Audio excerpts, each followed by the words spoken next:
Tercer aniversario. Comunidad de oración contemplativa. Conferencia con Elías González. Mística y ascética contemporáneas. Buenas noches a todas, a todos. Hoy tengo la alegría de presentar en nuestra comunidad a Elías González Gómez. A su corta edad, Elías tiene más o menos la mitad de años que los que yo tengo. Él ha recorrido con sus ideas, su pluma y sobre todo con su vida varios caminos en la búsqueda del misterio. Desde niño, el espíritu lo invitó a abrirse desde una perspectiva interreligiosa, de la cual sigue siendo un ferviente promotor.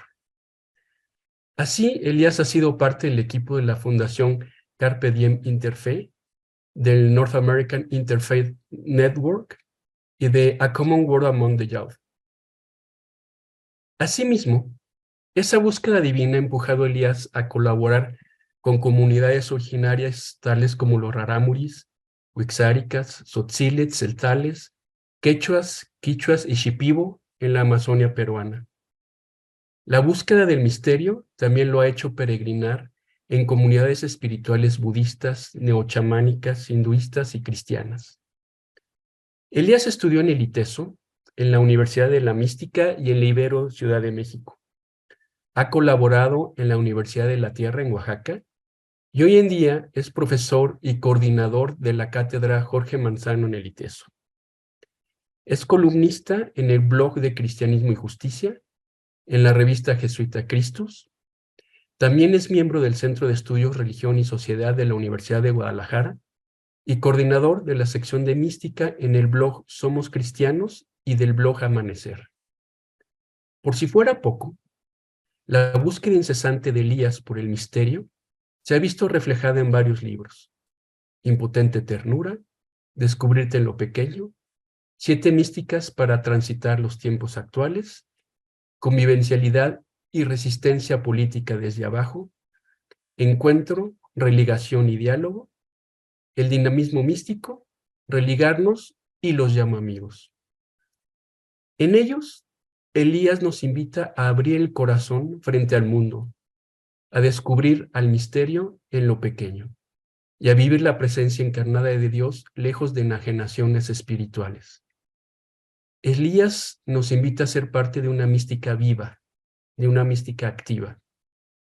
No exagero al decir que sus escritos no son un mero ejercicio académico.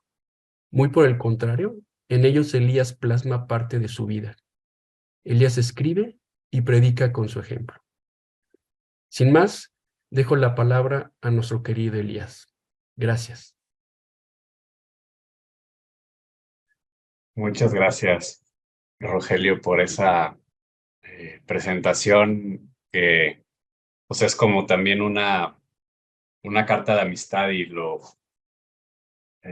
agradezco muchísimo. Y también porque aquí, a pesar de que veo que somos más de 100 personas, también pues me doy cuenta de que hay muchos rostros conocidos y eso también alegra el corazón, aunque no les puedo ver a todas y a todos en los cuadritos de estas virtualidades.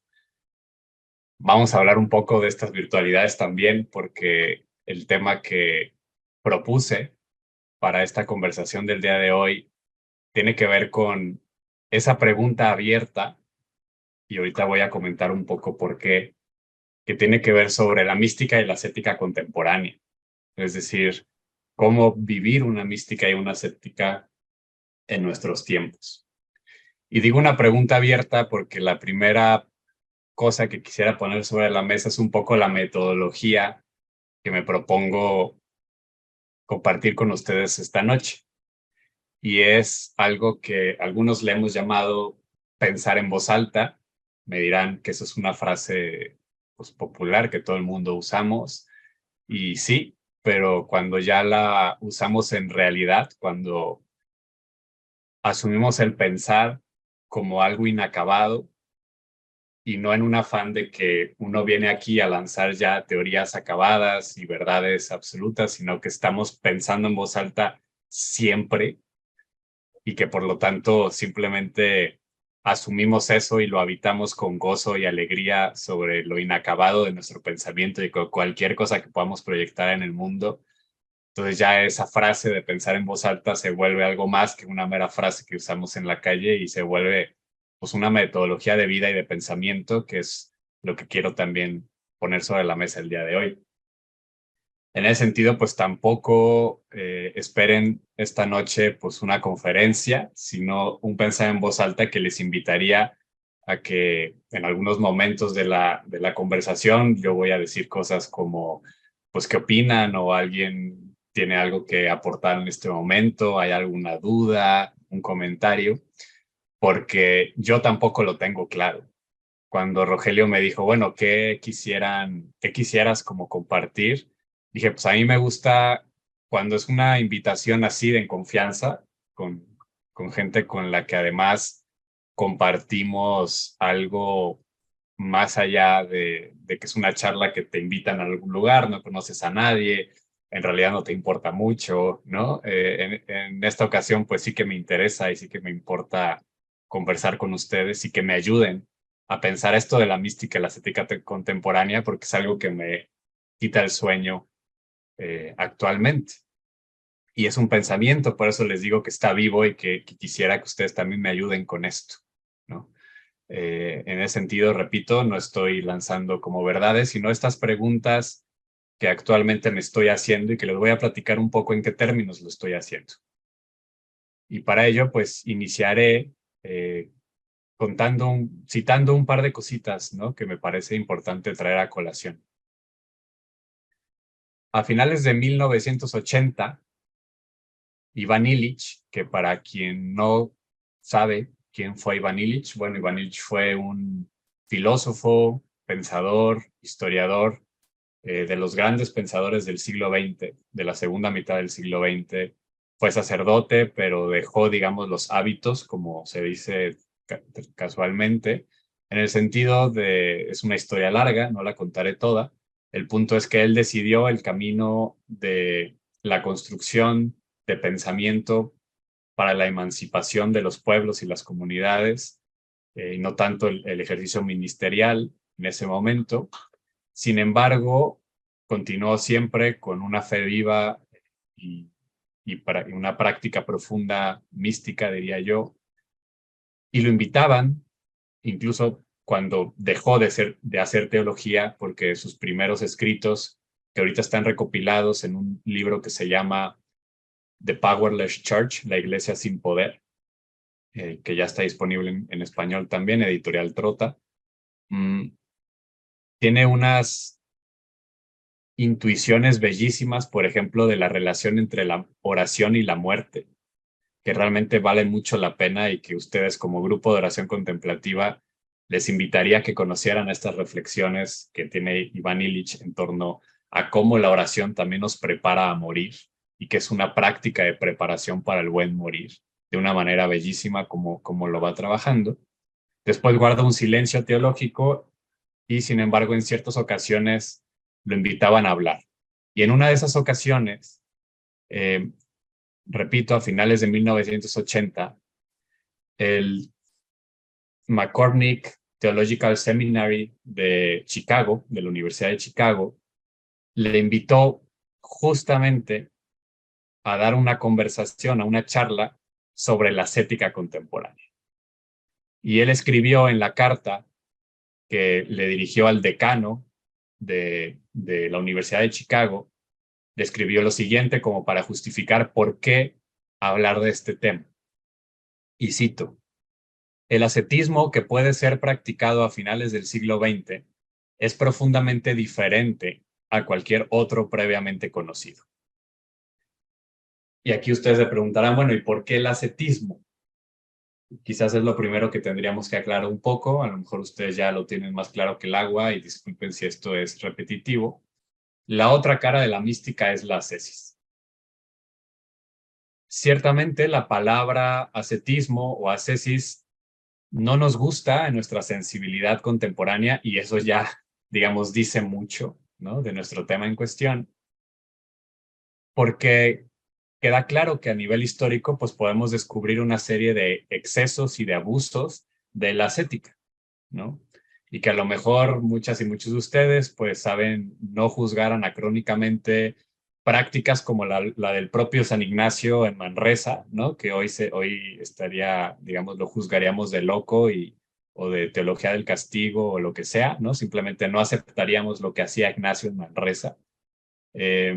Así como otros grandes místicos y místicas de la historia, como el propio Siddhartha Gautama, el Buda, que duró 6 años, básicamente un ascetismo feroz, que estuvo a punto de morir, ya básicamente de inanición, cuando sucede el famoso momento donde Siddhartha escucha a una balsa en el río, que está un maestro con un instrumento de cuerdas y está su discípulo, y entonces el maestro le dice al discípulo: no aprietes mucho la cuerda porque se rompe y no la aflojes tanto porque no suena.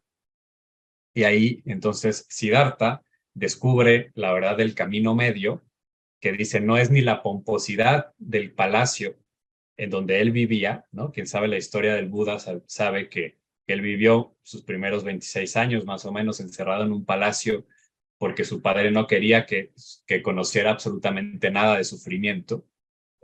Cuando descubre el sufrimiento es cuando se hace asceta y llega a estos extremos, y en esta experiencia descubre que tiene que ser un camino medio, que no puede ser justamente tampoco el otro extremo. Si no era la pomposidad, tampoco puede ser el otro, y dice un camino medio.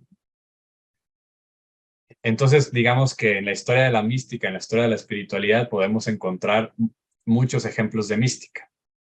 Hay una frase, digamos un pensamiento de Javier Meloni, también ustedes seguramente han escuchado hablar de la obra de Meloni, donde él habla de cómo todos estos códigos morales o prácticas ascéticas pues tienen un único objetivo, que es delimitar al ego. ¿Por qué la ascética es la otra cara de la mística? Porque si bien la mística la asumimos como un don gratuito, ¿no? Que en nuestros términos, digamos, de la tradición cristiana, pues es Dios mismo dándose en un amor totalmente, digamos, como se dice, ¿no? En teología, kenótico, de vaciamiento, de entrega absoluta y total. Nos toca de nuestra parte ir capacitando esa sensibilidad nuestra para descubrir ese amor. Dios, lo voy a poner en estos términos, se impone, el amor de Dios, el amor del misterio se impone con una evidencia total, que como dice el propio Ignacio, ¿no? Un sí sin poder dudar que sí, y sin embargo, es esta una de las grandes paradojas de la mística, también implica de nuestra parte, es lo que se conoce como la teología y la filosofía del don, ¿no? Para que un don realmente pueda ser dado, que en este caso es el don con mayúscula, ¿no? Mismo Dios entregándose, de parte de la persona. Para que pueda ser realmente entregado, hay que recibirlo, ¿no? Y para eso, pues es necesario un proceso de transformación para realmente poder recibir el don. Esto ya no significa, digamos, que en el proceso místico, por supuesto que se dan cuestiones, aunque uno o una no esté absolutamente preparado o no sepa que lo esté, ¿no? Porque al mismo tiempo, diría yo, el primer camino ascético es la vida misma. Eso me queda cada vez más claro. La vida misma te va capacitando poco a poco por medio de lo que la vida conlleva, ¿no? En su finitud, en su dolor, en su alegría. Yo he descubierto, y creo que muchas y muchos podrían estar de acuerdo conmigo, que podríamos hablar pues de dos aspectos, digamos, o dos senderos, dos caminos en donde las personas comienzan a ir teniendo una noticia, ¿no? Diría la mística carmelita, ¿no? Una noticia de este misterio presente en el fondo del alma, en el mundo entero. Uno, pues son aquellas experiencias, a veces puntuales en el tiempo, pero que en muchas ocasiones son un poco más distendidas, ¿no? Aquí el gran ejemplo para mí que siempre pongo es la famosa caída del caballo de San Pablo, que mucha gente interpreta como que fue así un parteaguas y que un antes y después y sin lugar a dudas, pero Pablo ya iba preparándose, ¿no? Es decir, desde que Saulo ve el martirio de Esteban, se pregunta de cómo alguien puede morir de ese modo que no era un modo nada lindo de morir. Ustedes saben, ¿no? Apedreado, el primer mártir cristiano. Y al mismo tiempo, ¿cómo puede vivir, cómo puede morir ese tal Esteban con esa suerte de paz, ¿no? Saulo ya venía desquebrajando muchas de sus creencias, muchas de sus nociones, se le iba cambiando, digamos, el asunto. Entonces, cuando Saulo llega a la caída del caballo famosa, no llega en blanco, él ya llega con un proceso, ¿no? Y entonces sucede la caída del caballo, literal o interpretativamente, ustedes leanla como ustedes quieran.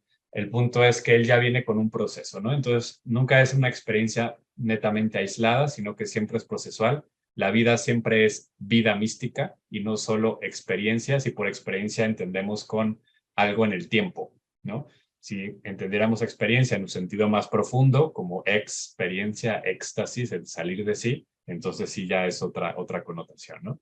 Entonces hay estos momentos, estas experiencias, estos caminos muy luminosos en el proceso místico, y ahí pues, es el camino de muchas personas que después de la contemplación de un bello atardecer, de un retiro, del nacimiento de un hijo, de una experiencia maravillosa, la que ustedes consideren y pueden revisar su historia, capacita y nos va adentrando al deseo, como esta llama de amor viva, diría San Juan de la Cruz, ¿no? Siempre presente, siempre manifestándose y que cada vez va incrementando. Volveremos a la imagen de la llama de amor viva en un momento. Pero el otro camino, o la otra posibilidad, que muchas veces no es elegida, pues son estos procesos de sufrimiento humano, del dolor humano. Muchas personas llegan a través del dolor, ¿no? Experiencias de enfermedad suya o de alguna persona cercana, de contemplar los horrores del mundo de los cuales también la humanidad es capaz. Desastres naturales, guerras, lo que ustedes quieran, ¿no? Miseria. Mm, Y eso también mueve el corazón y adentra a este misterio, ¿no? Y hay personas que entran por un lado o que entran por el otro. Repito, muchas veces no es elección, o sea, es propiamente pues, lo que uno va viviendo. Entonces, la propia vida, diría yo, es la primera ascética, si se vive bien. Y cuando digo si vive bien, me refiero a si la vida se vive de manera consciente, se reflexiona, se ora, se es consciente. En términos de filosofía existencialista diríamos si se vive una vida auténtica, ¿no? Una existencia auténtica.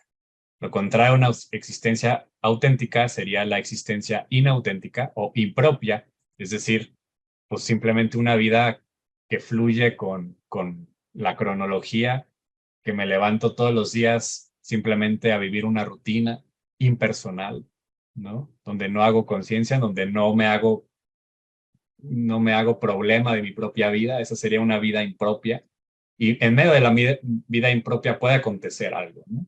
Pero cuando, digamos, sistemáticamente se busca una vida propia o auténtica en el sentido de esta concientización, de este trabajo personal, de esta profundización, etcétera, etcétera, pues vamos, digamos, teniendo esta capacitación también. Entonces, de una manera u otra, la relación con el misterio es una suerte de continua capacitación para ir recibiendo ese don. La vida nos va capacitando, Dios mismo nos va capacitando. No por nada los grandes místicos y místicas descubren que la mistagogía, que es una palabra que usted ya conoce súper bien porque ya han escuchado de ella 1000 veces, me imagino, con Alex. La primera mistagogía es la de Dios, no la de las religiones. Dios tiene una mistagogía indicada para cada una y cada uno de nosotros. Ignacio decía, me llevaba a Dios como un maestro del estudiante. Juan de la Cruz dice también algo similar con el niño, ¿no?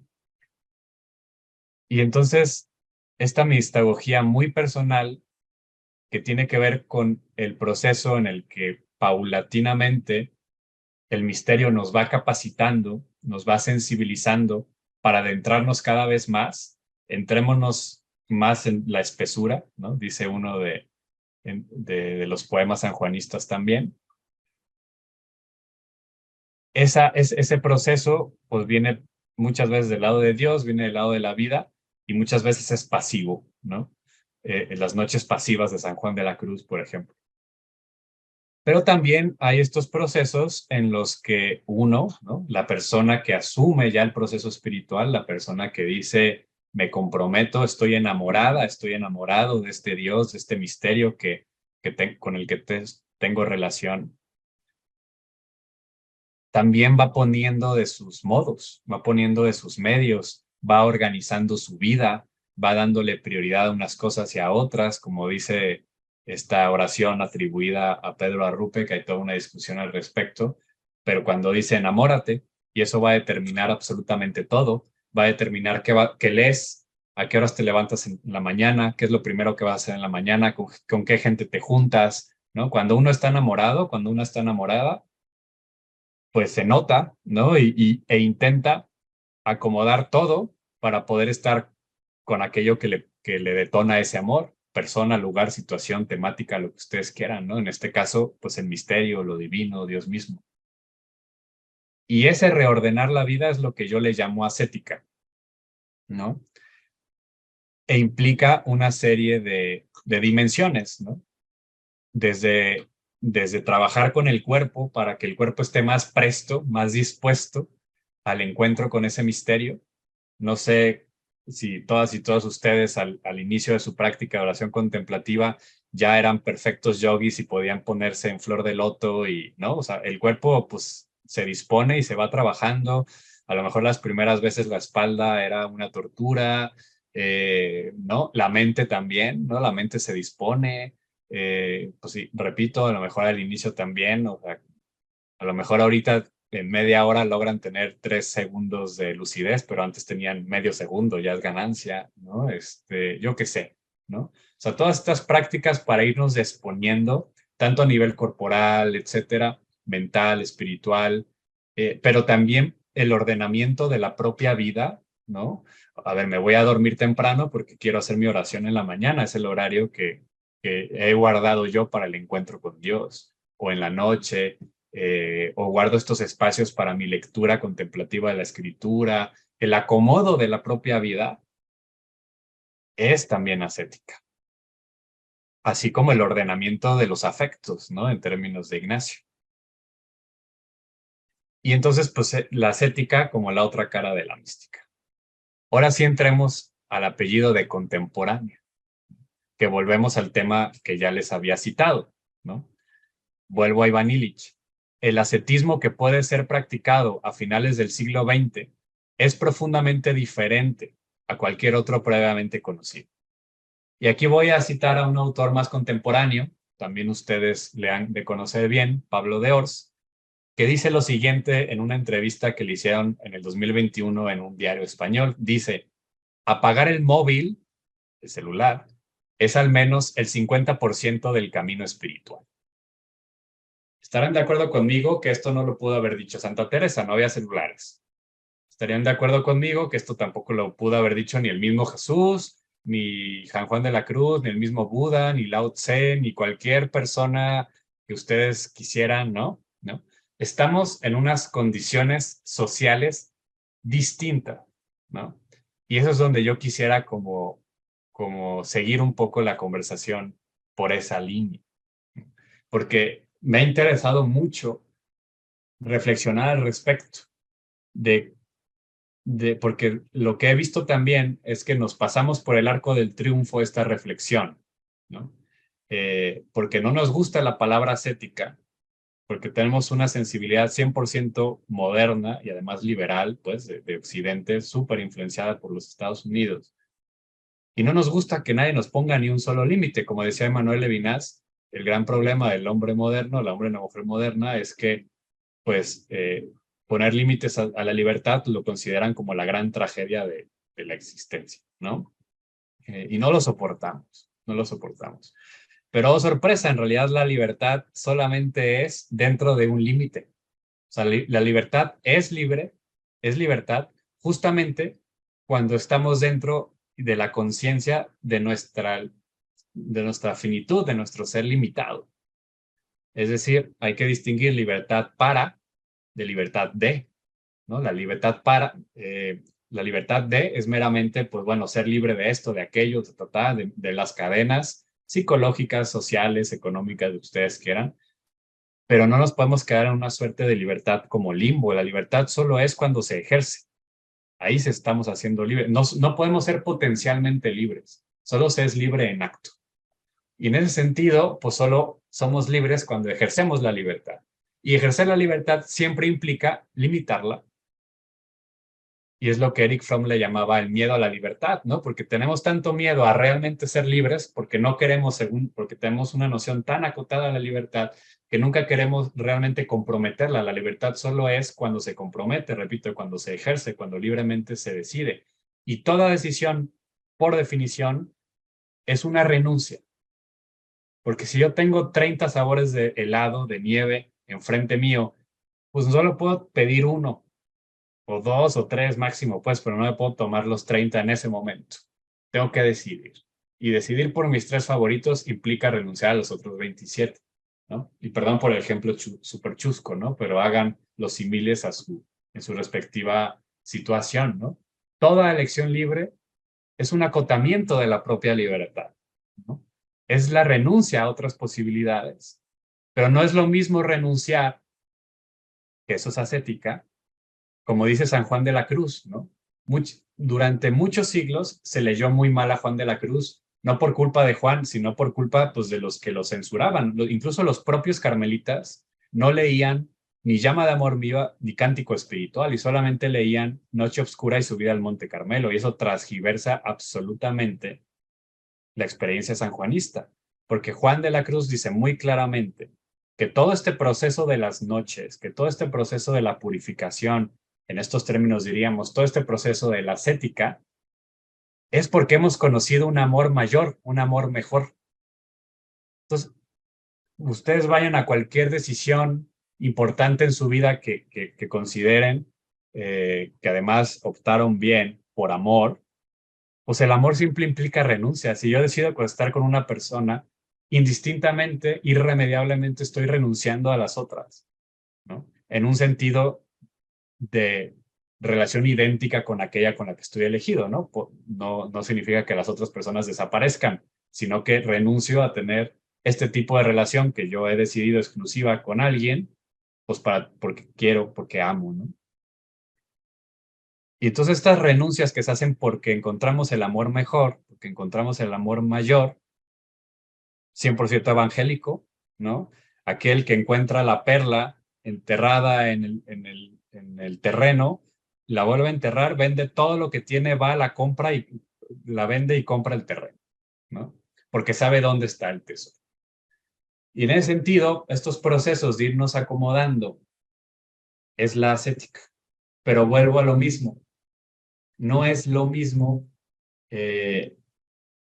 pensar en una ascética siglo XVI, pensar en una ascética siglo III, a estar hablando de subjetividades como la nuestra, en las que estamos siendo formateadas y formateados, socializadas y socializados de una manera radicalmente distinta a como lo eran otras culturas, otras épocas, otros territorios, otras temporalidades. Voy a poner un ejemplo muy concreto. En la ascética cristiana de las primeras comunidades, se hablaba de un concepto que a mí me interesa mucho, que es el de la custodiam oculorum, la custodia de la mirada. En general, todas las tradiciones hablan de un cuidado de los sentidos. Los sentidos se tienen que cuidar. Porque Dios habla también a través de los sentidos. Entonces, lo que muchas veces se interpreta en la mística cristiana en particular, pero en otras, como tenemos que eliminar los sentidos engañan. Eso es como una mala herencia de cierto platonismo, ni siquiera de Platón. Pero el punto es que en realidad de lo que están hablando es que hay que ordenarlos, porque los sentidos desordenados pierden también su capacidad de sentir. O sea, un sentido, y estoy hablando de los 5 sentidos, y hay autores y autoras que hablan que tenemos como 20 y tantos sentidos, no entremos en esos, incluyendo, por ejemplo, el equilibrio, ¿no? Cuestiones por la memoria, en fin. El punto es que los sentidos dejan de experimentar el mundo por 2 motivos: por entumecimiento o por exceso. Es decir, cuando tú estás en un lugar cerrado con una música a todo volumen, no escuchas. O sea, hay tanto ruido que no escuchas. Cuando, por ejemplo, tú pruebas algo cuyo sabor es muy fuerte, paradójicamente también dejas de sentir, ¿no? O sea, como que incluso a nivel operativo, tus papilas gustativas de tanta estimulación se cierran. Entonces, repito, o porque se entumecen los sentidos o porque se exagera su estimulación, se sobreestimulan, perdemos la capacidad de sentir el mundo, perdemos la capacidad de sentir la vida. Entonces, imagínense practicar la custodia oculorum, es decir, cuidar la mirada, lo que el ojo ve, porque ojo, los antiguos, las antiguas, no solo del budismo, también en el cristianismo, sabían muy bien que todo lo que el ojo ve se queda en la mente. Esa película de terror que viste cuando tenías 5 años por error, se te quedó marcada para siempre. La mente hay un momento en el proceso de la mente que no discrimina. La memoria discrimina o puede tapar, pero hay un momento en el proceso mental que todo lo que tú has visto en tu vida causó un impacto y se quedó allí. Por eso es tan importante, digamos, cuidar lo que vemos, porque está afectando nuestro interior y eso es la custodia oculorum. Pero imagínense cómo podría haber practicado un monje del desierto del siglo III la custodia oculorum, ¿qué tanto podía haber? Ahora compárenlo con una persona que vive en Nueva York el día de hoy. ¿Cuántas cosas no está su mirada saturada de espectaculares, la ciudad que nunca duerme, luces todo el tiempo? Y entonces yo me pregunto por esa ascética contemporánea, que repito, muchas veces nos las pasamos por el arco del triunfo, no la tomamos en cuenta y no asumimos que vivimos en una sociedad sistemáticamente construida para ir en sentido contrario. Y les voy a poner un ejemplo. Hoy se habla de la economía de la atención. Es decir, que la economía que hoy es la que manda, la economía que hoy, digamos, es la que opera, es la carrera por ganar tu atención. Todas las aplicaciones, todo el Internet, todas las redes sociales, lo que se llaman los clickbaits, que son estos anuncios que de pronto salen y ¿sabías cuáles son los 5 destinos más baratos del mundo? O sea, este tipo de cosas que están creadas para que le des clic y eso te manda a otra cosa para que le des clic y de pronto ya ni te cuenta y ya llevas 2 horas ahí. Eso se llama economía de la atención. Entonces, ¿cómo podemos, por un lado, no reflexionar sobre este tema de la atención en ambientes como el nuestro, de oración contemplativa, de práctica contemplativa, en donde la atención es fundamental? Decía Simone Weil, básicamente, que la atención es como el órgano con el que nos unimos a Dios. Entonces, en un mundo en donde abierta y descaradamente, o sea, esto no es así por abajo del agua, documentos así que están totalmente encriptados en el Pentágono, en el Área 51, una cosa por el estilo. O sea, esto es abierto, todo el mundo lo dirá sin ningún tapujo, ¿no? Lo que buscan todas las nuevas tecnologías es robarte la atención, es que le des tu atención. Y por otro lado, necesitas toda tu atención en la oración contemplativa, en la práctica contemplativa, en la práctica espiritual. ¿Cómo congeniamos estas dos cosas? ¿Cómo podemos tener una práctica contemplativa seria sin atender esta realidad por el otro lado? ¿Cómo vivir una ascética de una sana atención espiritual, de cultivar la atención, de cultivar este órgano, diría Simone Weil, que es el que nos une con Dios, en una sociedad que más bien va radicalmente hacia el otro lado, ¿no? Eso es como las preguntas que yo lanzo de la ascética contemplativa. Voy a poner otro ejemplo que para mí es fundamental. Algo que me he dado mucho cuenta es que no se toma en cuenta en la espiritualidad actual la condición inédita del ser humano contemporáneo, por lo menos en las sociedades modernas, en las zonas industrializadas. Y es que compartimos ustedes y yo una condición que es inédita en la historia, que no había pasado antes, y que por lo tanto ni el Buda, ni San Juan de la Cruz, todos estos que hemos dicho y cualquier otro que ustedes quieran, experimentó, que es ser un individuo. Buda no conoció un individuo. Jesús no conoció ningún individuo. No existían los individuos. El individuo es un constructo moderno. Y no me voy a ir por la tangente para explicar el proceso, ¿no? Que tiene que ver con economía, con filosofía, etcétera, etcétera, ¿no? El punto es que quienes eran las personas que estaban enfrente de Jesús escuchando su mensaje, no eran individuos y nosotros sí lo somos. Somos de otra condición. Somos humanos, lo que ustedes quieran, sí, de acuerdo, ¿no? Pero somos individuos, somos algo distinto que los premodernos no eran. Y eso tendría que estar directamente, digamos, en boca de las mistagogías actuales. ¿Cómo atendemos esta realidad? De que somos individuos, o sea, que nos creemos átomos totalmente separados unos de los otros. Y esa es nuestra conciencia del día a día. Podemos echarnos filosofadas maravillosas de que somos todos uno, que no sé qué, pero en la práctica nos han formateado desde el primer instante, desde que nacimos en el hospital, como individuos. Después la escuela, después el sistema médico, después el trabajo, tu cédula de identidad, todo es para construirte como un individuo. Eso es totalmente inédito. Entonces, hemos llegado a no saber distinguir el ego del individuo, que son cosas distintas. El ego depende en qué tradición estés hablando. No es lo mismo ego en el budismo, que en el hinduismo, que en el yoga, que en el cristianismo. Son cosas distintas y aún así hablamos de ego indistintamente. Pero incluso, digamos, medio haciendo una suerte de esfuerzo para encontrar lo común, el ego es un mecanismo de identificarse con los resultados, con tus acciones, con una suerte de autoidentidad, como una continuación de tu conciencia, que te creas una suerte de personaje.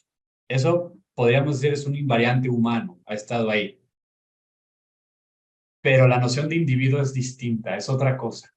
Y las hemos o confundido o tenemos mistagogías y procesos espirituales que solamente apuntan al lado del ego y que se desentienden absolutamente de la dimensión del individuo. No la toman en cuenta. Y entonces tienes gente muy espiritual con una alta contemplación y siguen siendo individuos. ¿Qué significa eso? Que piensan, o sea, siguen pensándose absolutamente separadas y separados en la práctica, por más que tengan experiencias de conciencia cósmica o lo que ustedes quieran, siguen siendo totalmente dependientes a los sistemas de bienes y servicios, siguen consumiendo exactamente lo mismo, ¿no? No se cuestionan sus hábitos de consumo, etcétera, etcétera, etcétera, siguen viviendo exactamente igual, solo ahora, digamos, con experiencias profundas espiritualmente, pero siguen siendo individuos. Y un proceso espiritual, digamos, contemporáneo, tendría de alguna manera que, digamos, contemplar todo esto, ¿no? Esto quiero que sea como lo primero que lanzo al ruedo, ¿no? Para ver si hay alguna reacción, algún comentario, alguna pregunta. Yo ya veo que aquí Enriqueta puso en el chat y los pueblos originarios, pues es todo un tema, ¿no? Porque por un lado hay una resistencia histórica en donde muchas de estas comunidades ya no son individuos, o sea, no son individuos, nunca lo han sido. Sin embargo, han sido ya plasmados por alguna de las características del individuo, por ejemplo, la mentalidad textual. A pesar de ser todavía orales, en este momento viven en un mundo textualizado. Está por ese lado, ¿no?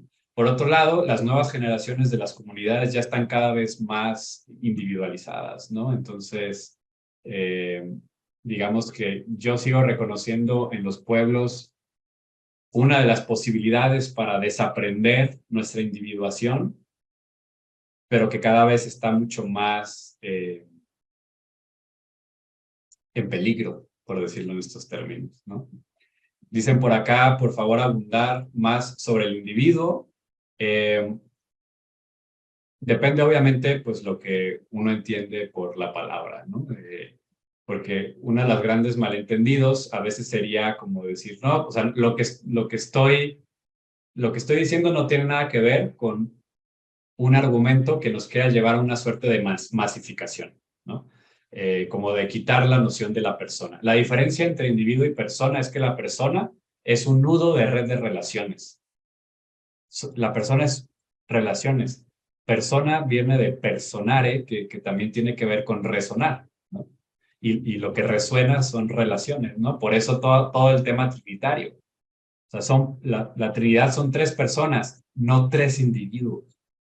Individuo es una suerte de, repito, de átomo totalmente separado que el ejemplo no es pertinente porque ya sabemos que el átomo también digamos, tiene protones, neutrones, lo que sea, ¿no? Pero es una entidad totalmente, digamos, aislada de todo lo demás. Y eso tiene toda una generación de historia, ¿no? Tiene que ver con cómo, por ejemplo, el sistema económico actual vigente o en decadencia y medio en estado de mortalidad, llámenle capitalismo, sociedad industrial, como ustedes le quieran llamar, comenzó en buena medida por desarticular las comunidades de lo que se llamaban los commons, los bienes comunales, para comenzar a hacer procesos justamente de enviar a la fábrica y se fue comenzando poco a poco a implantar una cosa que se llama el principio de la escasez. Y en este principio de la escasez se nos mete la noción de la necesidad, de que somos seres necesitados, ¿no? Eso, repito, es totalmente inédito, eso no había acontecido, ¿no? Eso es algo nuevo.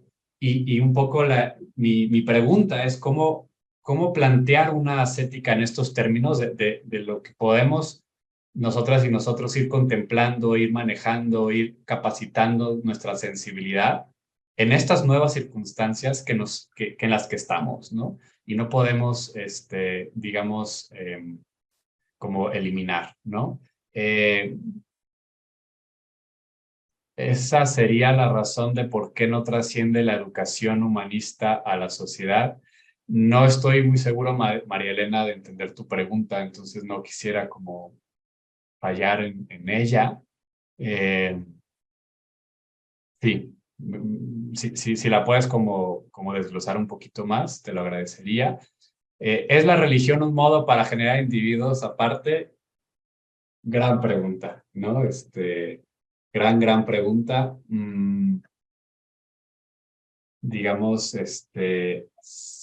sí, pero entendiendo la religión como algo quizás distinto.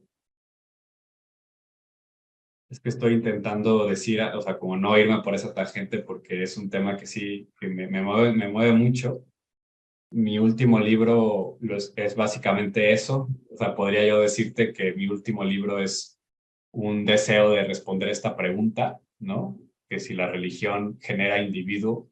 Yo entendiendo la religión como un proceso que también es moderno, la religión como un invento moderno, y que antes de la modernidad no existían religiones, existían otras cosas, pero no había religiones. Entonces sí, o sea, la religión como un proceso totalmente moderno que tiene que ver con la desencarnación del cristianismo o la perturbación del cristianismo en la que se fue institucionalizando el mandamiento del amor y entonces nos fue creando muchos de los primeros esbozos de lo que ya en la modernidad industrial se creó como un individuo. Sí, ¿no? La religión genera individuos totalmente, de acuerdo. Pero entendiendo la religión en este sentido, digamos, como un constructo histórico, moderno, que tiene que ver con la perversión del cristianismo, etcétera, etcétera. Si entendemos la religión más bien como la mística, yo diría, no, o sea, justamente lo que hace la religión es desmantelar el ego y mi pregunta es si también tendríamos que sumar al camino espiritual el proceso de desindividualizarnos. No solamente de desidentificarnos con el ego, sino también cómo nuestra ascética, contemporánea nos puede llevar tanto al trabajo con el ego como al proceso de desindividualizarnos. Por ejemplo, ¿no? En esta custodia oculorum, que ya no puede ser la misma del siglo III, ¿cómo podemos sortear, trabajar esta custodia de la mirada de una manera contemporánea, sin hacernos tampoco ilusiones utópicas de que, bueno, entonces ya nadie va a usar Zoom, nadie va a usar celular, a lo mejor sí, o sea, si vives en una comunidad, a lo mejor las hermanas del Carmelo pueden hacerlo, X, ¿no? Pero quienes vivimos en donde vivimos, en ciudades y nos vivimos de trabajo y lo que sea, bueno, sería realmente ilusorio plantear, pues, tira tu celular a la basura, etcétera, ¿no? Entonces, ¿cómo le hacemos? Esa es la pregunta abierta, ¿no? Pero si la custodia oculorum contemporánea nos puede ayudar tanto al trabajo espiritual tradicional que tiene que ver con el trabajo del ego, nos podría ayudar también a desindividualizarnos, ¿no? Esa es como las preguntas que yo hago, ¿no? Dice Carlos Pons, la individualidad es producto de un mundo altamente comunicado, y si es así, ¿cómo podemos hacer de la comunicación parte de la ascesis? Pues esa es la pregunta, ¿no? Sí, totalmente de acuerdo. O sea, el mundo, curiosamente, altamente comunicado, nos ha individualizado todavía más, absolutamente todavía más. Con los celulares, con los aparatos, etcétera, etcétera. Y entonces, ¿cómo le haríamos? Pues esa es la pregunta. O sea, ¿cómo podríamos, asumiendo, y voy a poner un ejemplo muy concreto, ¿no? Digamos,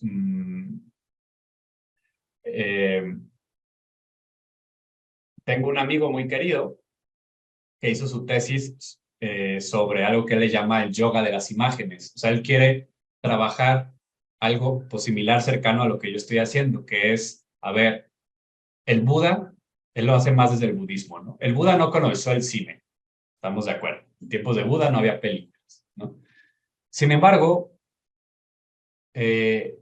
las películas tienen cosas, o sea, el hecho de sentarte a ver una película, tienen cosas que el budismo tradicional buscaba. El budismo distingue, para el budismo todo es ilusión en el sentido de que no es sustancial, no me quiero meter ahorita a filosofía budista, el punto es que el budismo distingue entre ciertas ilusiones que te ayudan a la liberación y otras ilusiones que te enredan más pues en el ego, en esta trabazón, ¿no? Y entonces, pues la pregunta es, bueno, ¿podríamos trabajar con ciertas películas de tal manera que de cierta forma también puedan ser estas ilusiones que nos ayudan a, a liberarnos, ¿no? Y piensen ustedes, no sé, quien haya ido a ejercicios ignacianos, pues no sé hace cuántas décadas se puso de moda poner películas en los ejercicios, ¿no? Y personalmente yo me hace falta, si no o sea, extraño, si no me ponen una película en ejercicios, ¿no? Me ayuda muchísimo a entrar a la contemplación, sobre todo si es pues una película que tiene mucho que ver con el tema que estamos trabajando. A mí me ayuda muchísimo, ¿no? Entonces, esas son como las preguntas que yo lanzo, ¿no? Dice María, dice Rosalinda, el individuo es actualmente muy diferente al individuo de los tiempos antiguos. El constructo del individuo a lo mejor no se denominaría de tal manera, pero el hecho de que las personas tuvieran diferentes maneras, ¿verdad? No apuntan. Mi respuesta sería que no. O sea, lo que había eran personas, no había individuos. Eso no significa que no había diferencia entre las personas. O sea, a lo que voy, no estoy diciendo que fulanito en el año 30 no sabía que era alguien distinto a fulanita. O sea, por supuesto. Pero eso no es ser individuo. Ser individuo es otra cosa. Es un constructo de que somos seres necesitados, totalmente vulnerables, totalmente dependientes de instituciones. Es otra cosa. Ser individuo no es la conciencia de que yo con Patricia o sea, Patricia es Patricia, Elías es Elías, y podríamos pensar que tenemos algo en común, que somos hijos de Dios, lo que ustedes quieran, pero digamos, esa distinción, claro que ha existido siempre, pero eso no es ser individuo. Ser individuo es otra cosa. En la individuación, dice Rogelio, En la individualización actual, ¿qué retos consideras que hay que hacer comunidad? Y en particular una comunidad contemplativa. No lo sé, o sea, ahora sí que eso es una pregunta para ustedes, por eso les digo que ustedes ayuden a, ¿no? Más bien yo diría, pues que si las comunidades contemplativas podrían asumir abiertamente el reto de desindividualizarse, ¿no? ¿Y cómo sería? Yo creo en lo personal que sería a través de prácticas que creen comunidad real, no de cariño, ¿no? Y lo digo con todo el amor del mundo, y yo pertenezco a un montón de comunidades que son de nombre, pues, pero que no son comunidad, ¿no? Una comunidad real, hay o sea, hay una unión de otro nivel. Una comunidad indígena, por ejemplo, no es mi comunidad de amigos con los que voy a jugar ajedrez, ¿no? Es otra dimensión.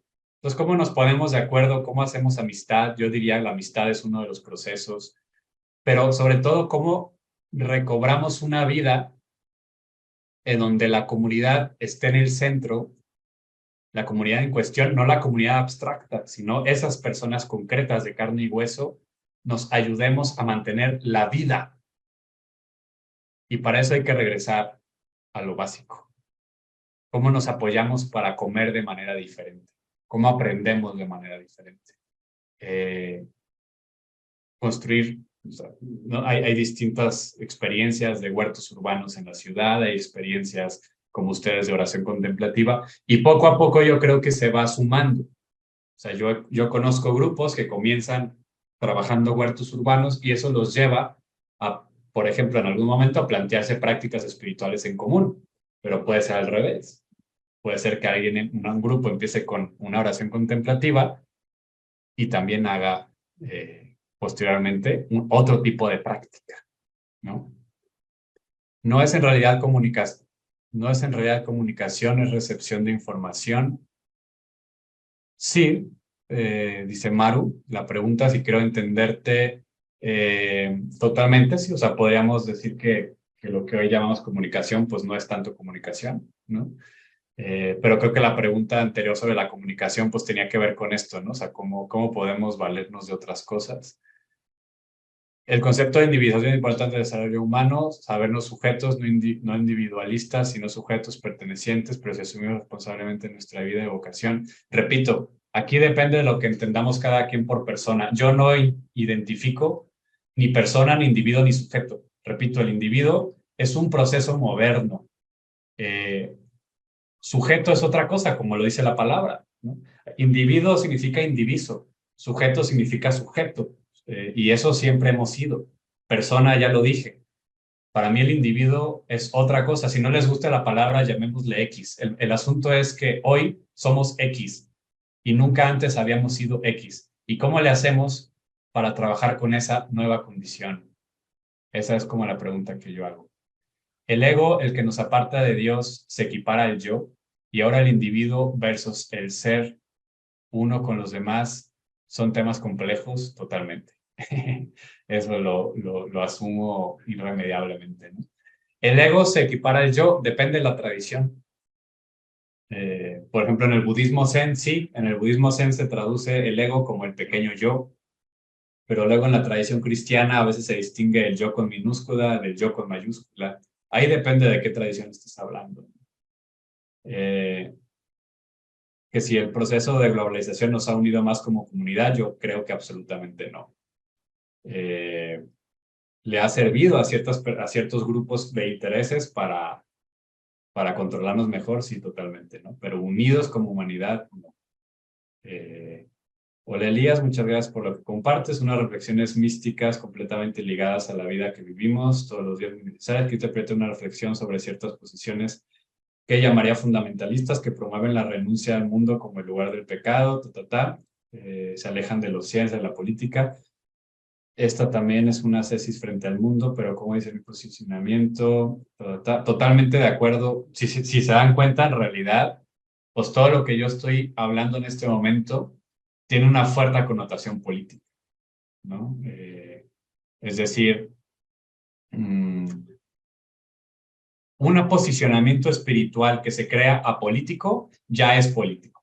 O sea, no hay tal cosa como lo apolítico en este mundo, ¿no? Es un posicionamiento y ahí tendríamos que ver desde mi punto de vista como caso por caso, ¿no? No podría lanzar como un juicio general, pero entiendo un poquito a los grupos que te refieres.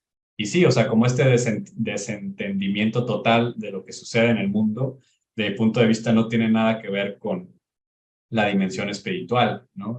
Profunda que naturalmente lleva, según los testimonios de todas y todos quienes lo han vivido, personas y comunidades, eh, siempre te llevan a un compromiso concreto con el mundo. Otra cosa es si entendemos mundo, es que creo que aquí estamos arrastrando como esta doble interpretación del Nuevo Testamento, ¿no?